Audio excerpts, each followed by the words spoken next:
y'all. How is everybody tonight? Yay, come on in, come on in. We've already got a whole bunch of comments in here already. If you've not been here before, welcome to the channel. My name is Elizabeth, and I am your friendly hillbilly host. And this is Hillbilly Crime. Let's see. Everybody's already in here today. We've got Elsewhere. Unwanted. Well, I think that needs to change. Well, you'd think so, wouldn't you?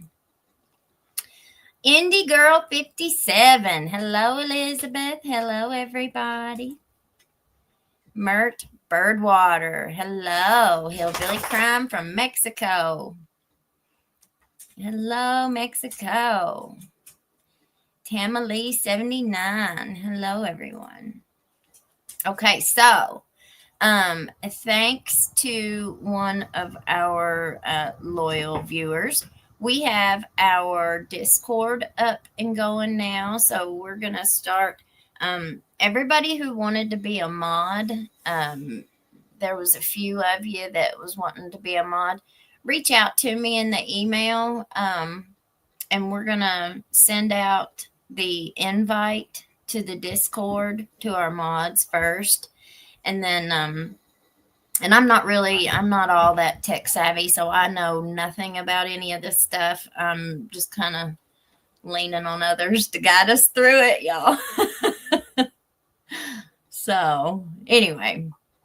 All right. So, the title of tonight's show was Unwanted Attention to Unsolved Kentucky Cases.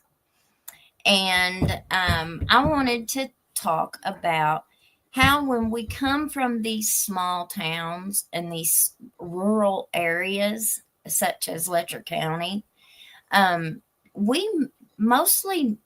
knows everybody. And when crimes are committed by people, how are we supposed, I have a question. How are we supposed to move forward? Like, if it's your friend. Okay, so most of us already know that when it comes to like sexual abuse, those kinds of things are usually done by the people that we least expect most of the time.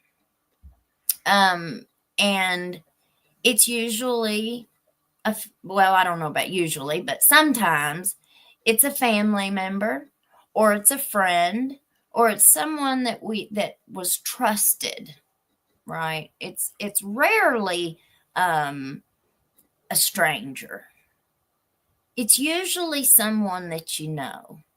And so when these kinds of things happen, what are the friends and the family supposed to think? And what are they supposed to do? I was reached out to today. And the way that it kind of went down was a little odd. But so Mr. Patrick Little has been friends with most of us here in Letcher County for a very long time. And he sent me a message today. And then as soon as he sent it, he must have blocked me, so I couldn't respond. So he sent me something on Messenger, and then as soon as he sent it, he made it to where I couldn't respond to him. And I wanted to read it. Okay. Now, I wasn't very good friends with him, but I was friends with him through my ex-husband. Was a musician. And this is what he says. Act like you are my friend, and then post something like that just so you can get views and stir crap up. You know how things in this county go. I didn't have any choice unless I wanted to risk losing everything I had for something that I didn't do. So, Patrick is denying any guilt whatsoever in his cases. And the implication I guess, that was kind of like in Speak Your Piece the other couple weeks ago, or maybe it was last week. Someone had put in there that his lawyer had, or I don't think they actually said his name, but they said, what do you do when your lawyer encourages you to take the deal and you're innocent? Well, first of all, I have seen many times where innocent people are accused of crimes and they're even convicted. I have also seen innocent people take plea bargains because they were fearful of trial. The premise, though, I don't know if that's the right word. Our criminal justice system is set up, and it's not perfect. We see that every day. We see all the corruption in it. We see where it's lacking and human error. When people in positions of authority and power do bad things or do things that they're not supposed to, they conduct themselves in unethical ways. But prosecutors should never prosecute someone if they think they're innocent, right? If there's any evidence whatsoever, and these days, a lot of the evidence is changing because of technology. So nowadays, you have a whole lot more evidence that's technological. You know, the very first thing that police should do in any investigation is apply for search warrants for phone records, right? Because our phones pretty much tell everything. So if we're being investigated for something, you know, the phone is pretty much the biggest thing in my mind that they would look at. So now Patrick's case has been very hush-hush. There's absolutely no details anywhere that I can find. None whatsoever. So, what do you all think about that? Let's see what everybody thinks. Typical small town stuff. Everyone knows and no one is talking. Hello from Florida. Sunny days 55. Nobody is ever guilty, right? Oh, well, thank you. Down in the Indian nations. Hello, Mr. Collins. Welcome. So, and I'm going to read the newspaper. I think hillbilly crime was mentioned in the newspaper. Or at least I'm pretty sure they were insinuating me. So let's read it. All right. So the red rum of Whitco grandmother still unsolved after DNA tests are out for 3 years. And this was December 18th, 2024, the Mountain Eagle. Last Thursday was an anniversary Allison Trent Cantrell can't forget. And she's created a Facebook page so others won't forget either. When I first started the page, initially what inspired it was the Amber Spradlin red rum case in Floyd County, she said. Since it had been 3 years since my grandmother had been unalived, I saw the Facebook page for Amber Spradlin and how much traction it had gained, and I decided to start one. Cantrell's grandmother, Lois Rogers Trent, was red-rummed in her home at Whitco on December 12th, 2021. So far, no one has been arrested. It is among a string of unsolved red rums that has left the community wondering who could have done something so horrible to an 82-year-old woman whose husband had just passed away 2 weeks before after a long illness. Was it random or was it targeted? And is anyone else in the community in danger? Our message to the public from our family is the person who unalived her was brutal, Cantrell said. She was beaten, unalived. So it wasn't a quick thing. It was a very hate-filled crime. Now, before I go on, I just want to say these are real happenings. These aren't just a story in a newspaper. These were people's family members. These were human beings who were members of our community. And we all should want to find out who was responsible for these. Not just these, but any of the unsolved crimes. But these three in particular are especially heinous. Lois Rogers Trent's son called 911 at 3:17 p.m. that Sunday and reported he had found his mother lying in a pool of stuff on the floor of her home at Trent Drive. Kentucky State Police arrived at the scene first and kept the area locked down, not even allowing emergency medical personnel in the house to remove the body. While authorities have confirmed she was red-rummed, they have not released any additional details. But family members say the holdup isn't the detectives working on the case, but the processing of DNA evidence. That hurdle might have been cleared for that case now, though not for some of the others. That hurdle might have been cleared for that case now, though not for some of the others. I'm not sure what that means. Detective Scott Cottle, who is over my grandmother's case, and he is going above and beyond. He went out on a limb to get this sent to another crime lab, Cantrell said. I don't feel like the issue is with the KSP. I think it's the crime lab.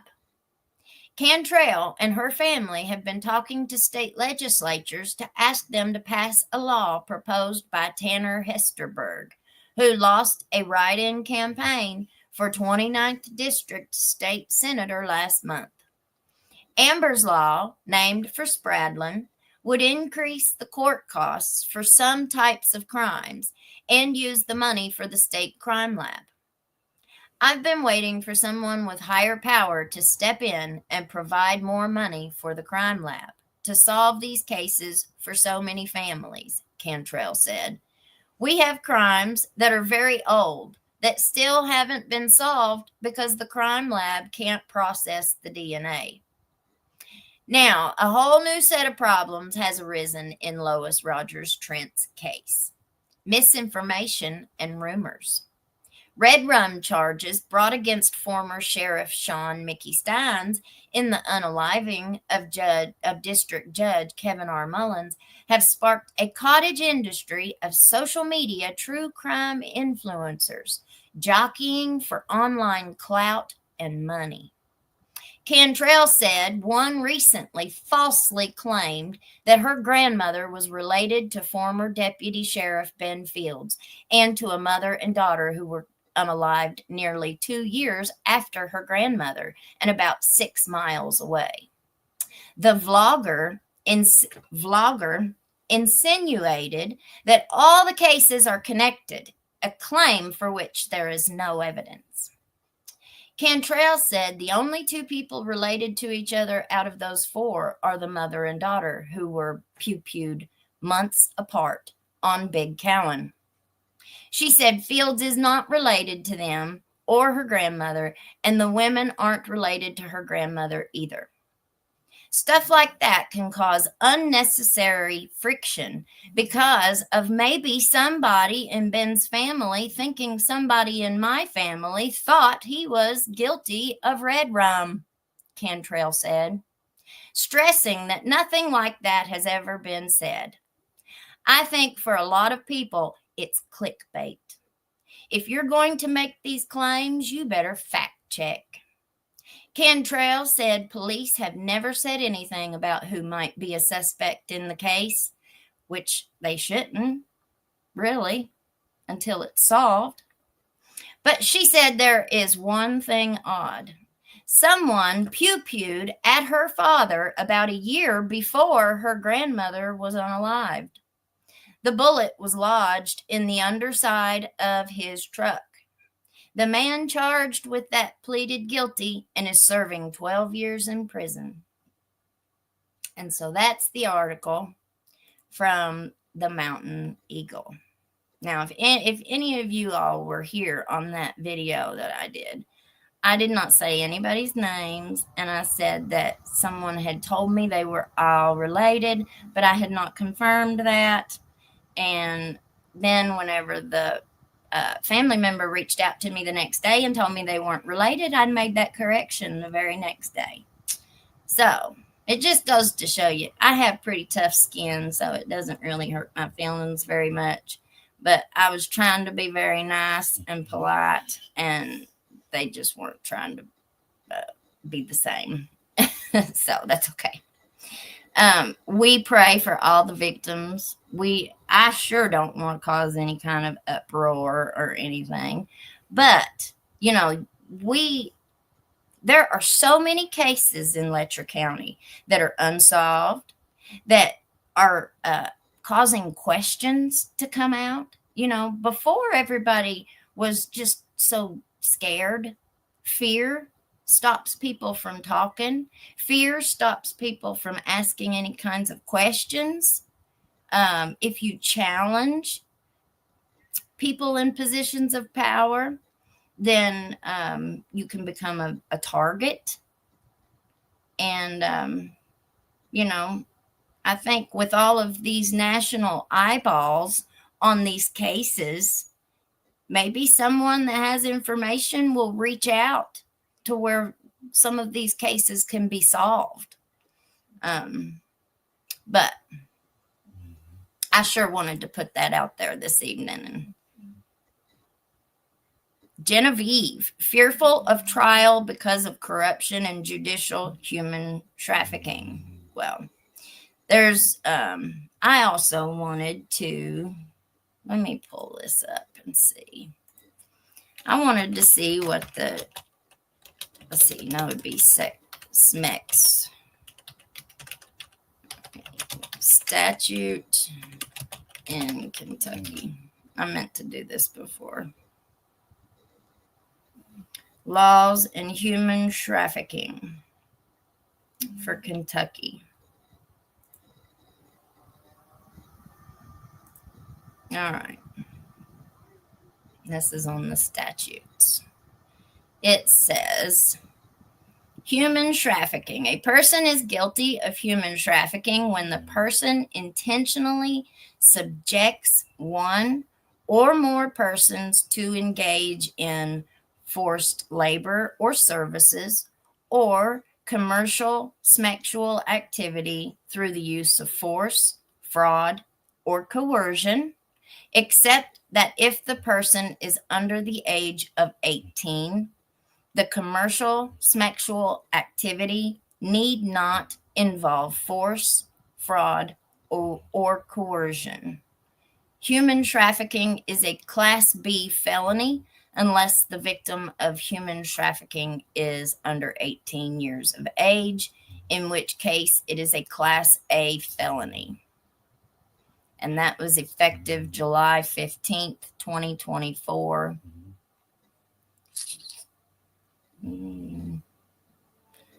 Okay, we'll stop sharing that. And I'm going to go back. I wanted to see what Kentucky SMEX trafficking statute which defines human trafficking as the act of forcing someone to engage in. And coercion is one of the, in commercial sexual activity through force, fraud, or coercion. I mean, it wouldn't be in there if they didn't mean it. You know what I'm saying? Oh, well, you know, they're just boys being boys.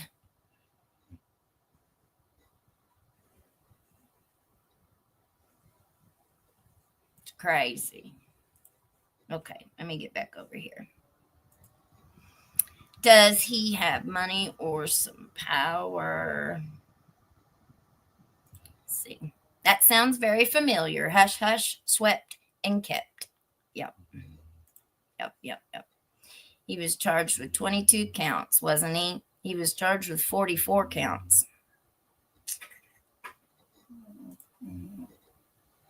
Prosecutor's job is to rack up guilty cases and don't care about innocence. Well, you know, I know. They charged me once and I had not done what they were accusing me of. So I know that it does happen. You know, my friend that went to my church, they did him that way. But his ended up, they delayed it. And then they ended up dismissing it because they didn't have the evidence to convict him like they said they did. Well, in this case, there's absolutely zero. I can't find any details or anything about the case, period. Nothing. Except for the charges. That's all I can find are the charges. That's it. And we got to remember, this is Letcher County Courthouse.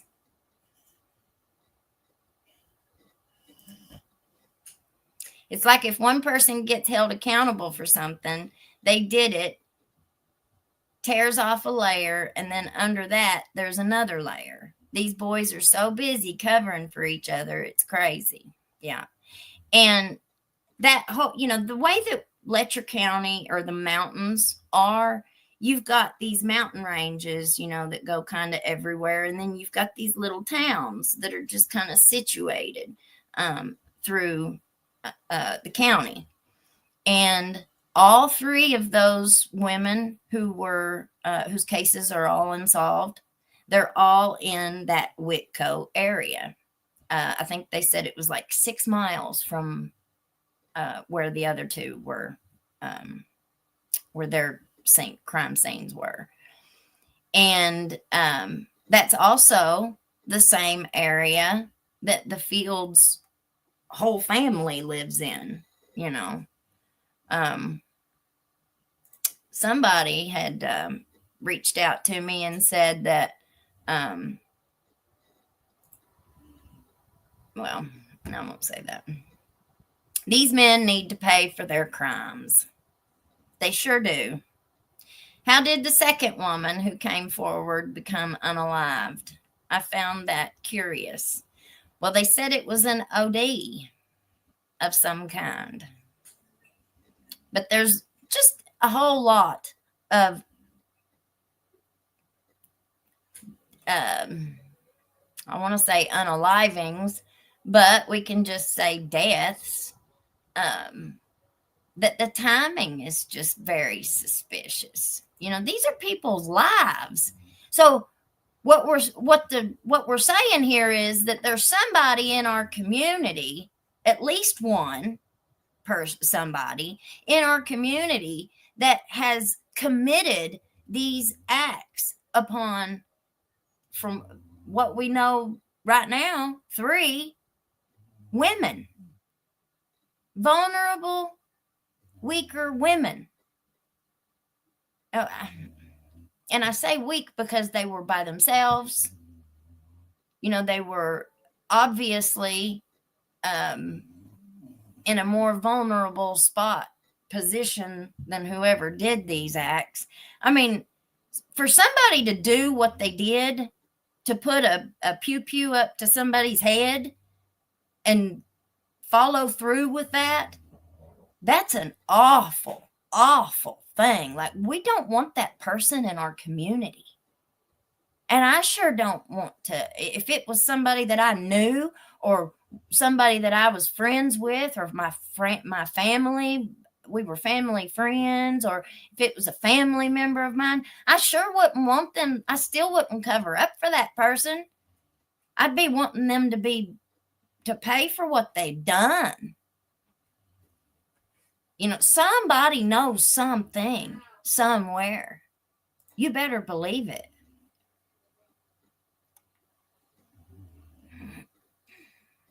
They don't. The community is very divided. You know, they're very divided. Half of them want change. Half of them are very happy that we've got national eyes on these cases. I think there's a whole lot of people who are optimistic that because there's so many eyes on these cases, that something's going to finally come out. Something's finally going to be done. But I'm not as optimistic as that, because then you've got this other half of the divide who just wants everybody to just be quiet. Don't talk about none of it. Don't talk about none of it. And what? Hope that it just goes away? Well, if there's 3 people who have been done that way within a 6-mile radius, aren't you afraid there'll be a 4th? Aren't you afraid there'll be a 5th? Because I am.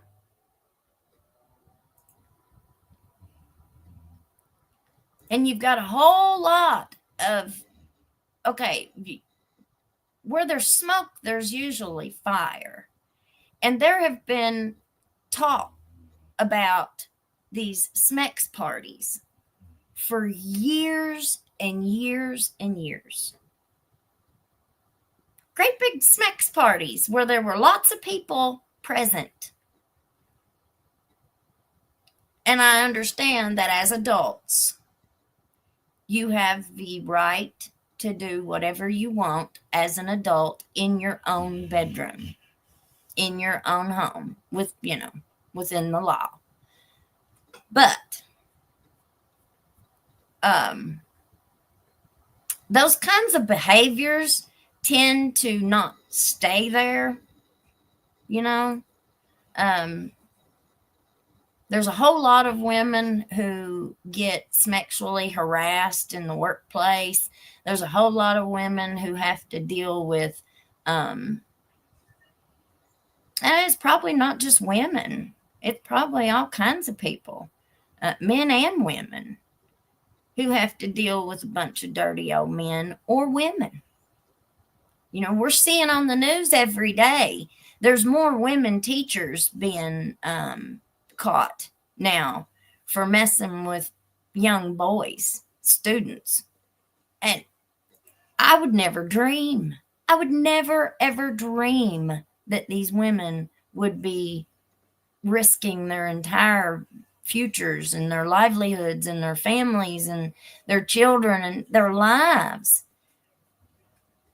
to do this. It just doesn't make sense to me. I'm not exactly sure what the dates were. Let's see if it tells it in here. This is 2024, and I think, okay, so Lois Rogers Trent was red-rummed December 12th, 2021. And it said that the other 2 were red-rummed 2 years later. Is that what it said? Let me reread that.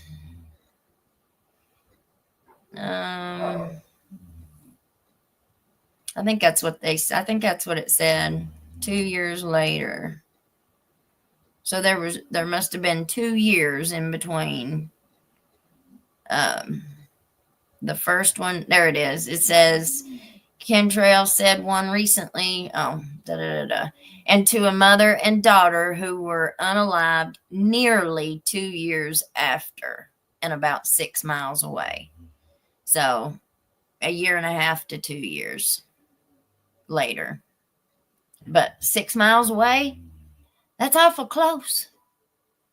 That's awful close. And you know, they say that there's no coincidence when it comes to red rum.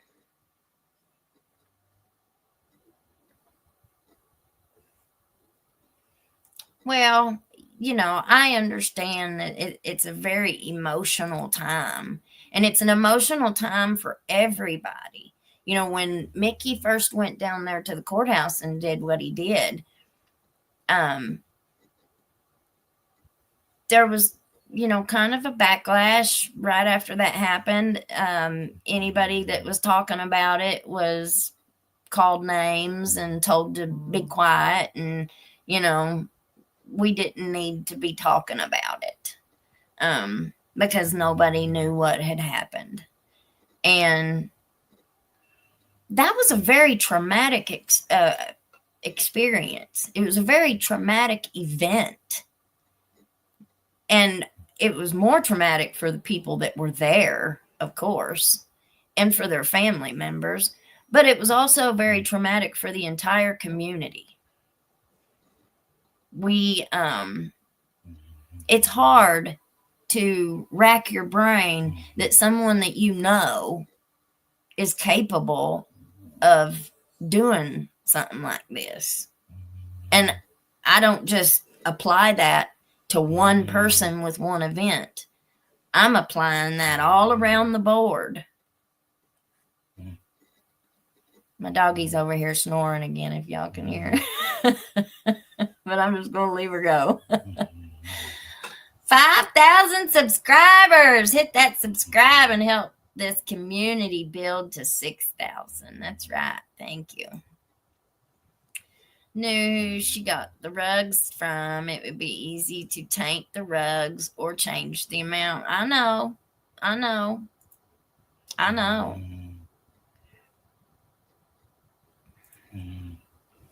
Yep.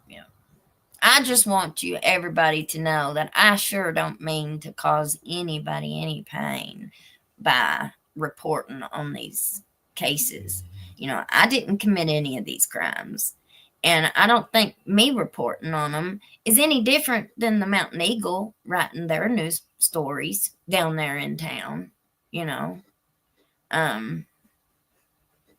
Yeah, this is my job now. This is my job now. So, I'm going to try my very best to do the best job that I can. But I'm not going to hit it out of the park every time, y'all. I am going to make some mistakes, and I'm going to try not to. But we're all human.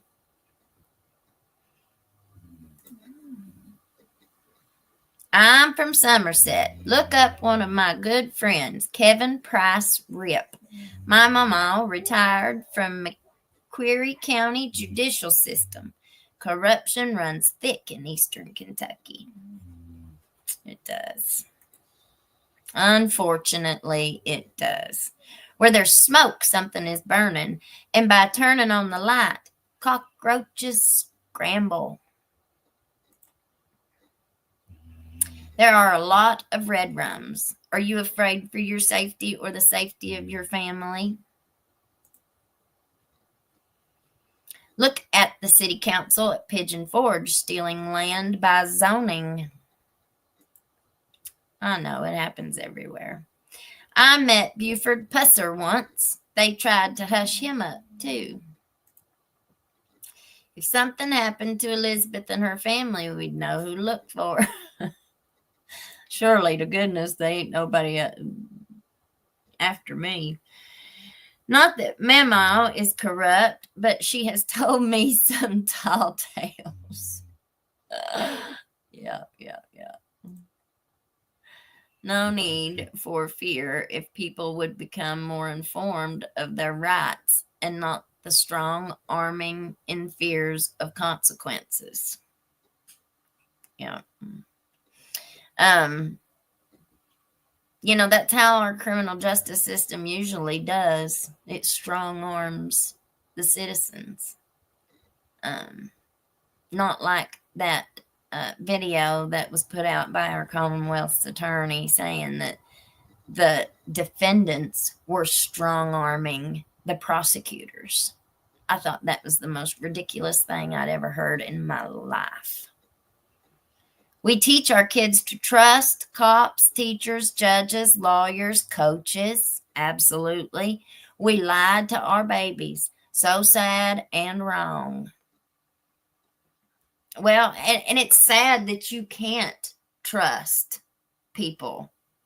You just can't. I'm not going to trust my children to anybody. I've kept mine as close as I possibly can. And I've kept them in ball, and I go to all their ball practices, especially when they were little. Now that they're older, I don't have to hover them as much.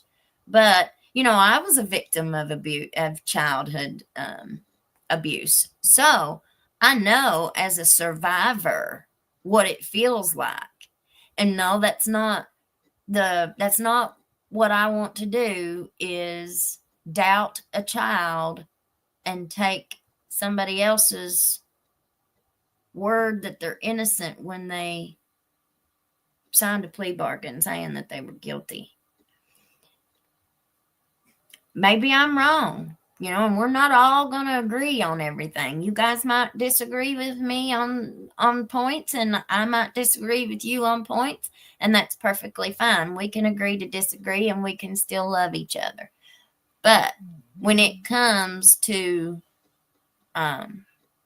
victims, we just listened to the audio recordings of a detective for the Kentucky Attorney General's office, and we saw how he treated those two women in their interviews. He came right out and told Ben that he didn't believe them. He didn't believe that he had done that to them. We saw how he colored that entire report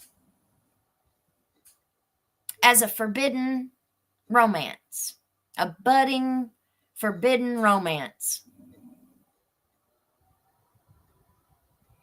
which in my mind and in my ears, I didn't hear that.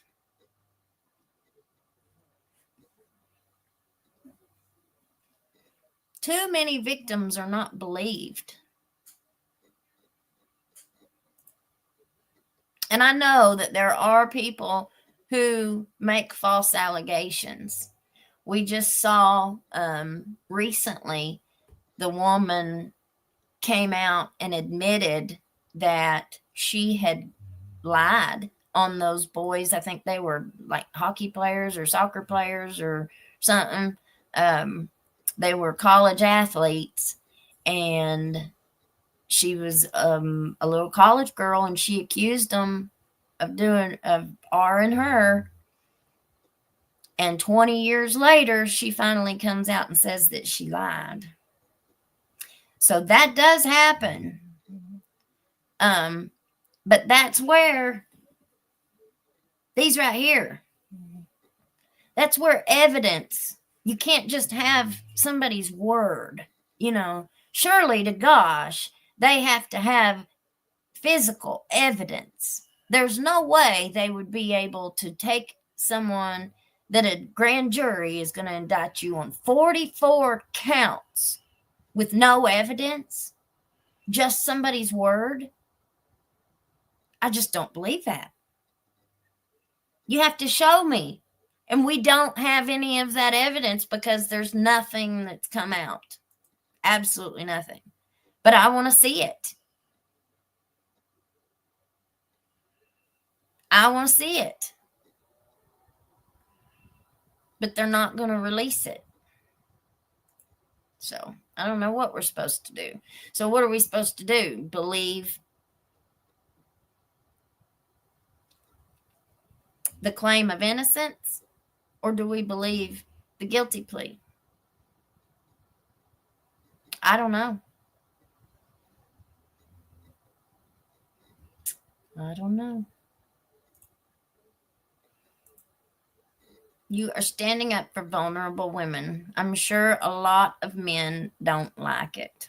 And apparently some women don't like it. But that's okay. You know, not everybody's going to like us. That's something I had to learn a long time ago. Not everybody's going to like us, and that's perfectly fine. There's a lot of people I don't like.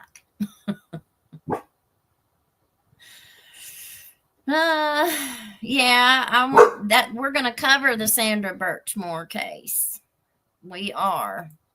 I've just kind of been all wrapped up in this here the last week. Your reach is further than the mountain eagles.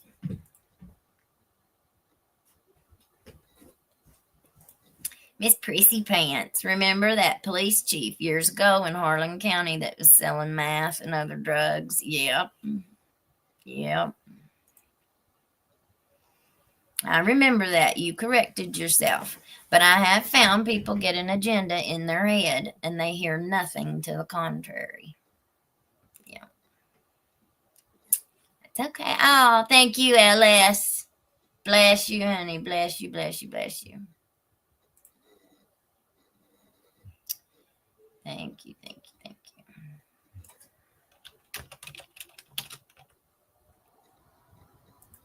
You are our stream sponsor tonight. Thank you.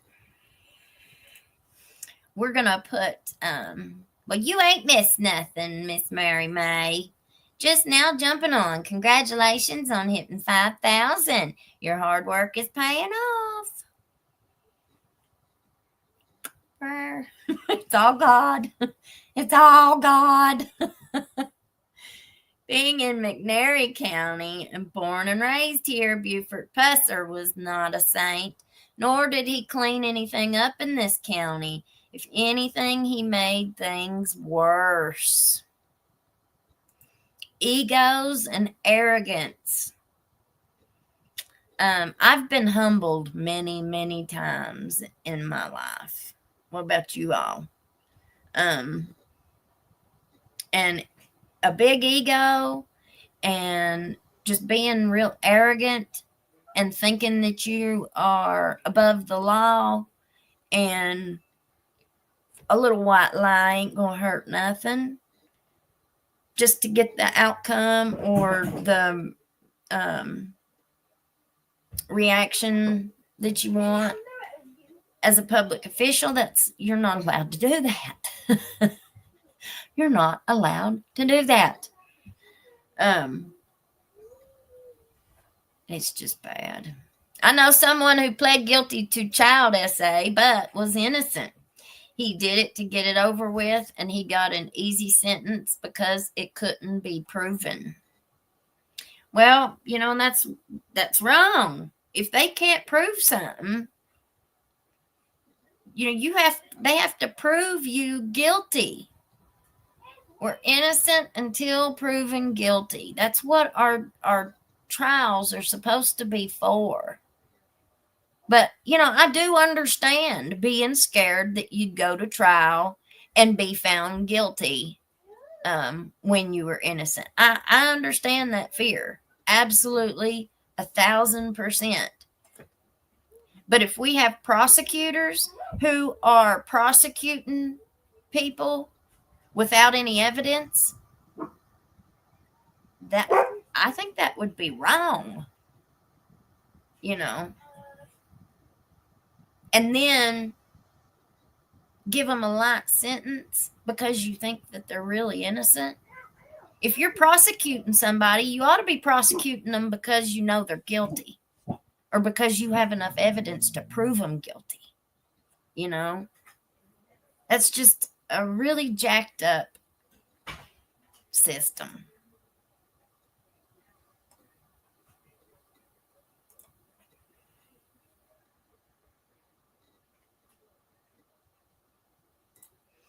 Always believe your kids when they say that somebody did something to them. And even then, thank you, thank you, Mama Duck. Thank you, bless you, bless you. Even then, do you know how many mothers don't believe their children, or they really do believe them, but they're not going to do anything because they can't lose their man. They're not going to leave their man.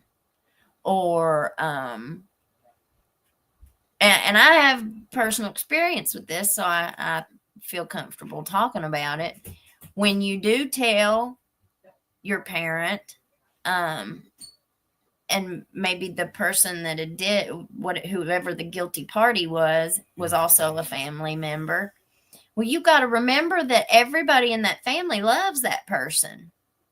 So even if they do believe it,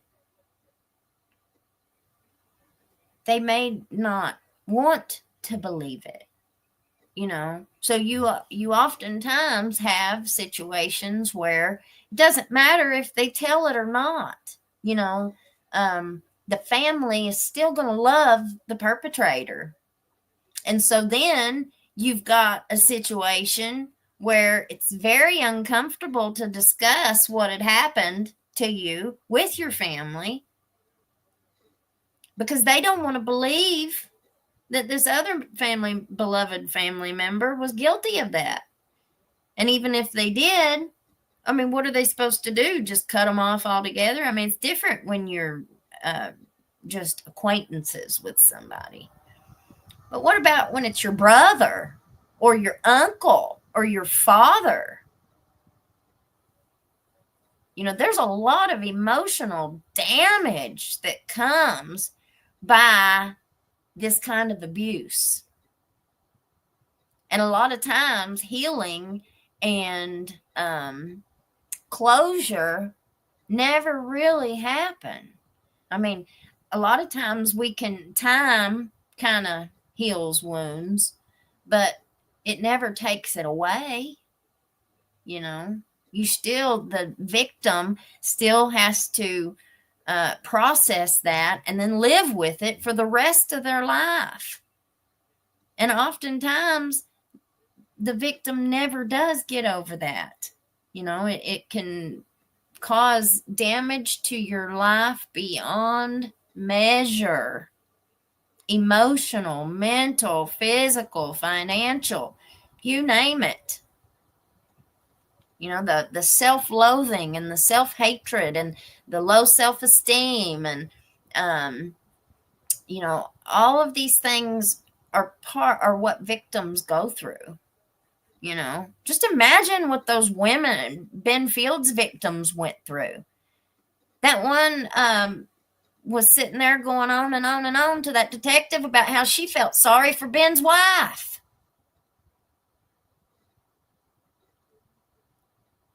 It was unbelievable.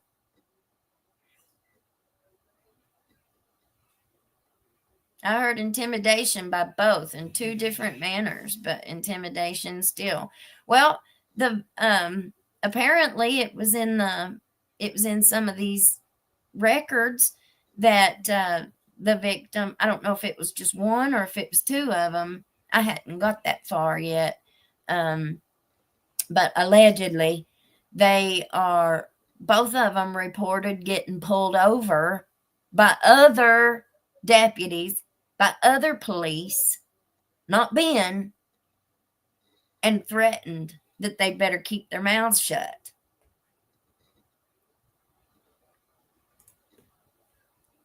Dawn Brown, Prissy Pants. I don't know if I do or not. I don't have a real great memory, I'll just tell you. It's never easy to come forward because the process itself is so abusive to victims.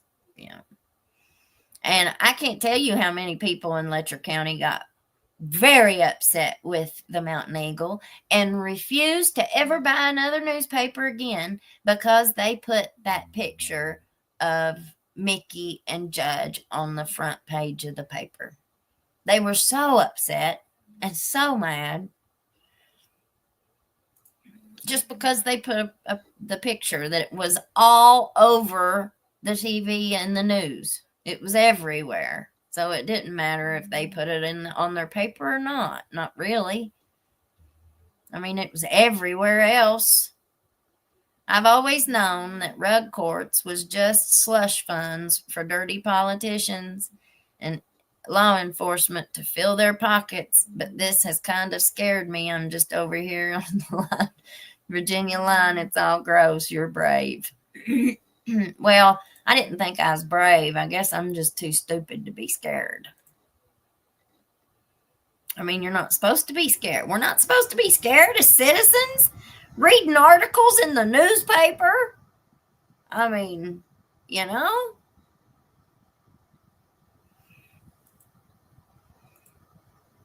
Lego my ego. Here, I'll read you something else that was in the paper today that I think is just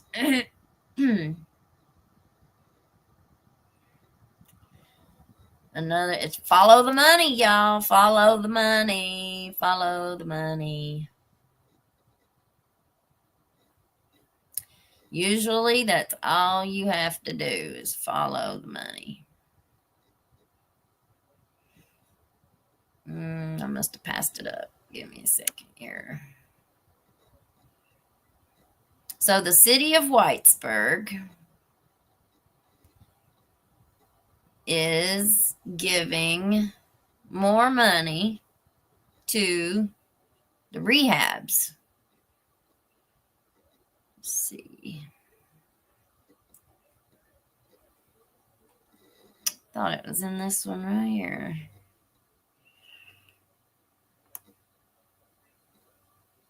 That one's about Jenkins.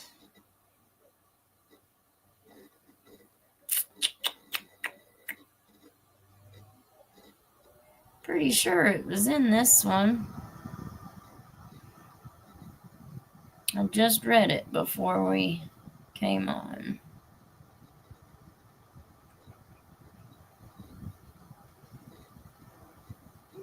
But maybe it was in one of the other ones.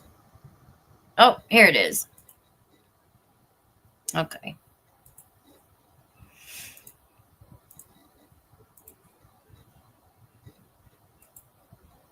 All right. Whitesburg City Council votes to use opioid funding to help create quick response program for the city. And this was in this week's paper. The Whitesburg City Council agreed to donate a portion of the city's opioid settlement funds to HEAL. And that is Help End Addiction for Life. So that is Van Breeding's organization that he started, and he's the doctor that works at MCHC. But one of the very interesting tidbits about HEAL is that Tim Robinson, who's the CEO of ARC, is also one of the head honchos at HEAL. The decision was in response to a request by HEAL founder and Mountain Community Health Corporation MCHC physician Dr. Van Breeding. In October, HEAL opened a Letcher County recovery hub based on a Lee County program that provides basic needs, including food, clothing, legal aid, and peer support to people in recovery. Breeding took the request to the city council at its regular December meeting. Over the past year, representatives from HEAL have petitioned Whitesburg, along with Jenkins, Fleming Neon, and Letcher County to contribute their shares of Kentucky's Opioid Abatement Trust Fund. So all of these little towns got a chunk of money. And what they're saying is that representatives from HEAL have petitioned each one of these little towns for their portion of money, to contribute their shares of Kentucky's opioid abatement trust fund to HEAL's recovery hub.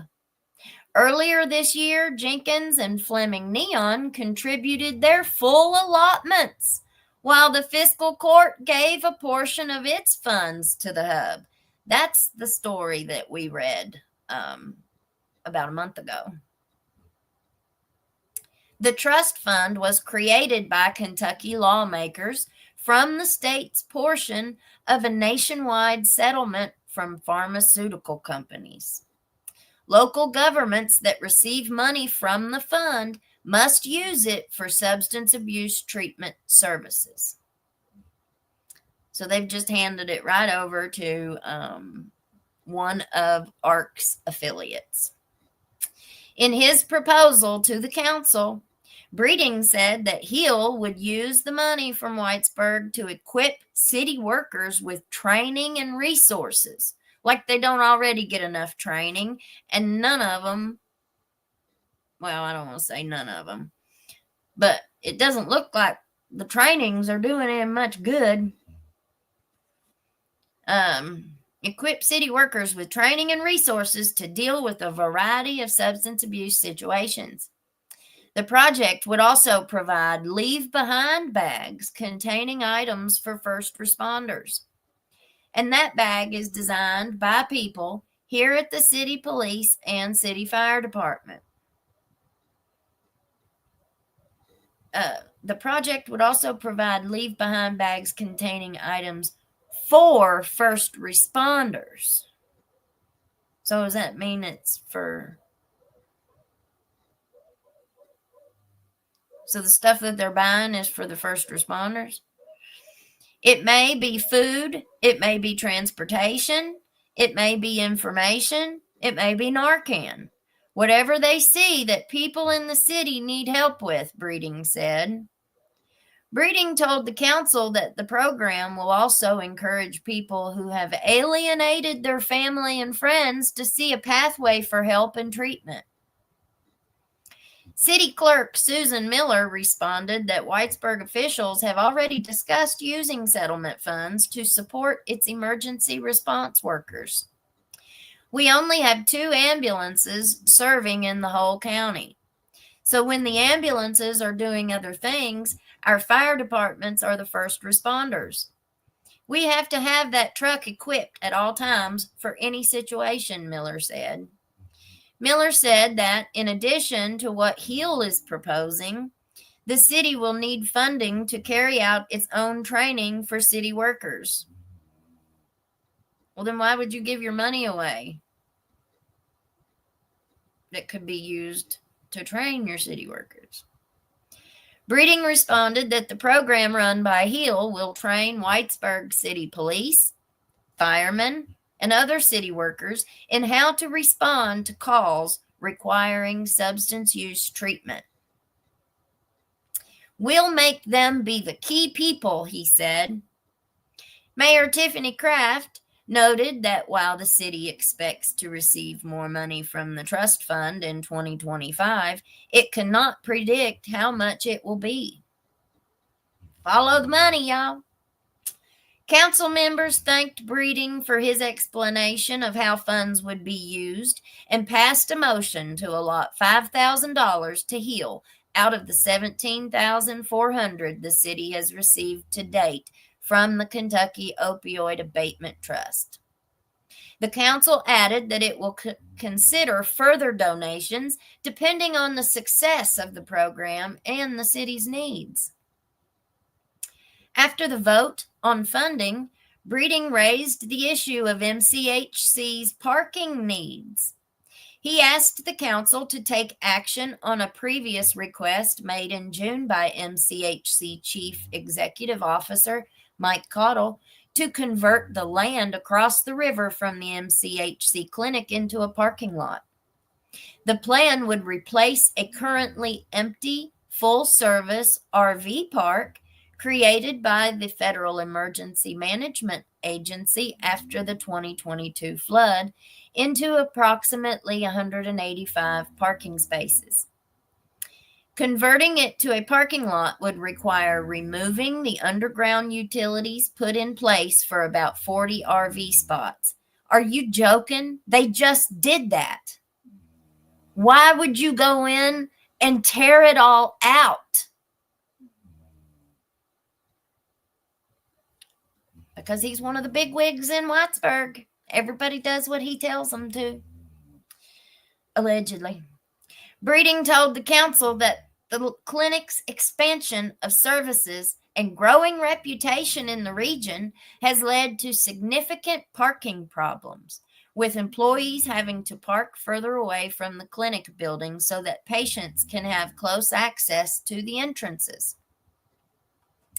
Mayor Kraft said that the city and its attorney had been working with Cottle and other MCHC administrators regarding the space. She indicated that the city is concerned about retaining use of the space, although discussions had reached the point of negotiating responsibilities for paving the site. Kraft said that the city would resume the discussions with MCHC and put the issue on next month's meeting agenda. In other business, Mayor Kraft congratulated all the city council members on their uncontested re-elections and swore them in for 2-year terms. The council members are Tessa Cottle, Calveston Cook, Larry Everidge, Margaret Hammonds, Wendy Little, and Sheila Short. And you see that? That's all the city council members on their uncontested re-elections. So nobody ran against them. And that's one of the problems here. Nobody ever runs. And then if you do run, the people who end up running, like this last time, you had a criminal court judge, Judge Wright, ran to be the executive, the judge executive, the county judge executive. And so those are two completely different judges, you know.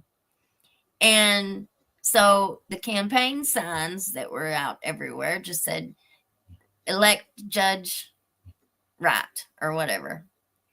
And so a lot of people that I talked to, a lot of people that other people talked to, like they didn't even know that that was for the judge executive. You know, a lot of people just assumed that it was, and that just goes to show you how a lot of us just aren't knowledgeable about our elections. A lot of people don't even vote. I like the fact that you are standing up for women. I think I actually know your mom from when I used to run around with my papa, Lawson Dishman. I used to be known as Little Johnny. Well, you probably did. Victims can detail every little thing. Sometimes that can be a good indicator that they are not making it up. If they remember clothing colors, odors, details. And, you know, and everybody's different too. Everybody processes things different. People deal with their trauma very differently. I think you're doing great. Keep it up and you will grow. Ask your mom if she remembers me. Papa called me Johnny Boog. I will. She had a recital or something tonight, so she couldn't be here. Never bond out and plead the fifth. Never say that you have an attorney. First, Fifth, Sixth, Ninth Amendment. Can't heal without acknowledgement of the act. Yep.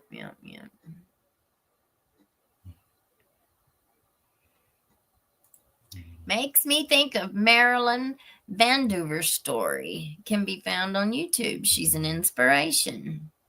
Well, thanks for the nugget. The girl that lied on the Duke lacrosse players. Yeah, that's what I was talking about. is also in prison for red rum too. Yep. I was on the front page of the Mountain Eagle when they put me in jail when I was running for sheriff. Oh, yeah. Too many people want to bury their heads in the sand and nothing will ever change. Yeah, because if we talk about it, then we have to acknowledge that it happened. And so many people just do not want to acknowledge that this has even happened. Yeah, we're not supposed to be scared. No. Hit that like button, y'all, and help support the channel. Yes, thank you. I appreciate it. I did not feel good today. Right after I got off the show last night, I stood up and my son came in here and he was just standing there, and all of a sudden he had this real odd look on his face, and I was like, what are you doing? And the next thing you knew, he threw up everywhere. It was awful. It was awful. I had to clean it up. Everybody is always talking about the rug epidemic. The dirty old man stuff is just as bad or worse. Yeah.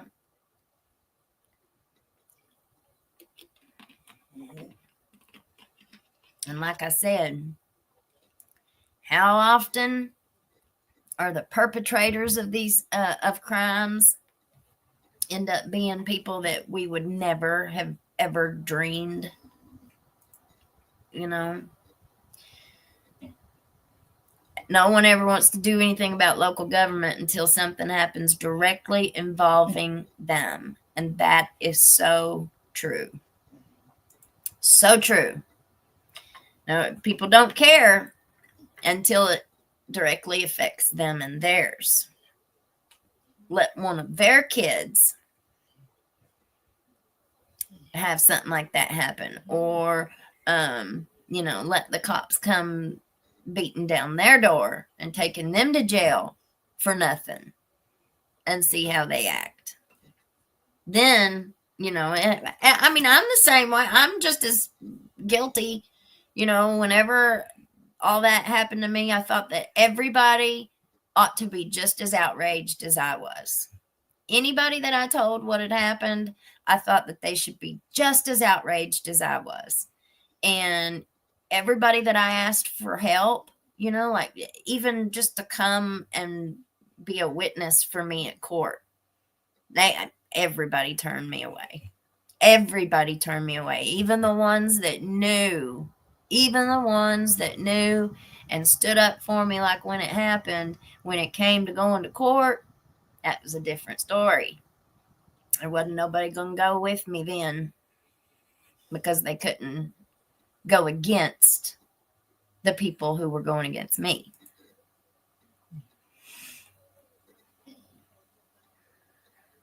Shows what good taste we have who subbed. You were just a little channel. We're still a little channel, but we're growing every day. You are an actual reporter like Legacy Media had 20 years ago. Others are picking up your stories, and you scooped them on that poor lady left in the road. Excellent work, young lady. Yeah, I saw that. There's all kinds of people showing that now, ain't they? Woohoo! 5,000. Yes. Genevieve. Something else is going on in my county. 4 red rums and an attempted red rum in less than a week. And it's just getting worse, y'all. The world is just getting worse. Yep, we also have memberships, y'all. Absolutely. I've got to figure out how to make you guys mods. Mama Duck sent me an email today, but I'm sorry I ain't got to it, y'all. I just didn't feel very good today. But I think we'll just go ahead and close this one out tonight. we'll leave it there. We'll pick it back up tomorrow. I don't know what time I'll be on tomorrow, but I'll try to throw up a time earlier, and we'll have Sweet Tater with us. All right, guys. Well, thank you, everybody. Thank you for watching. Thank you for participating, being in the chat. We have a great chat community. Grab your membership if you want to. We're going to start doing some membership things and get this community growing even bigger. We sure appreciate each one of you. We are grateful. And you all have a great rest of your evening. Be blessed, okay? Bless you, bless you, bless you. Bye. Thank you.